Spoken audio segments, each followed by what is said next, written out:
সাল 2009। ফিওনা ব্রুম নামের এক প্যারানর্মাল রিসার্চার বেশ উইয়ার্ড এক থিওরি দেন। থিওরির নাম ম্যান্ডেলা ইফেক্ট।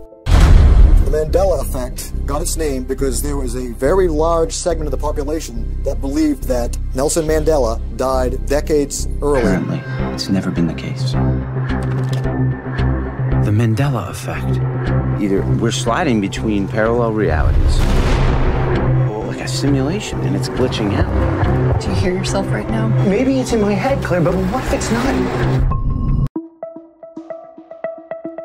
তিনি ক্লেম করেন তিনি সহ পৃথিবীর বিভিন্ন অঞ্চলের বহু মানুষ বিশ্বাস করেন নেলসন ম্যান্ডেলা 1980 সালে প্রিজনেই মারা গিয়েছিলেন।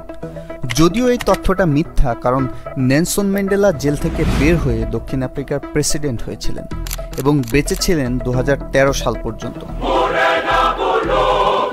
নেলসন ম্যান্ডেলার মৃত্যুর তারিখজনিত এই যে বিভাটন, এটিকে বিচ্ছিন্ন ঘটনা ভাবা যাবে না মোটেও, বরং এই বিশ্বাস ছিল লক্ষ লক্ষ মানুষের।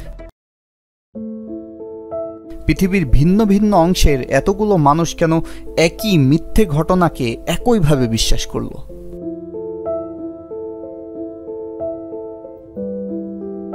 এই প্রশ্নের উত্তর হিসেবে প্রথমে বলা যেতে পারে মস্তিষ্কের কলকবজার কথা।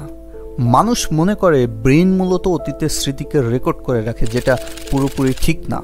আমরা যখন কোনো কিছু মনে করার চেষ্টা করি, দেখবেন একই ঘটনা হুবহুব আমরা প্রতিবার মনে করি না।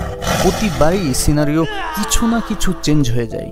এর কারণ একটাই, আমাদের মস্তিষ্ক আসলে টেপ রেকর্ডার না, ও রেকর্ড করে না, ও জাস্ট কনসেপ্ট মনে রাখে এবং সেটা চেঞ্জেবল। এই চেঞ্জ আবার নির্ভর করে সোশ্যাল প্রেশার, ইমোশন এবং সাজেশনের উপরে।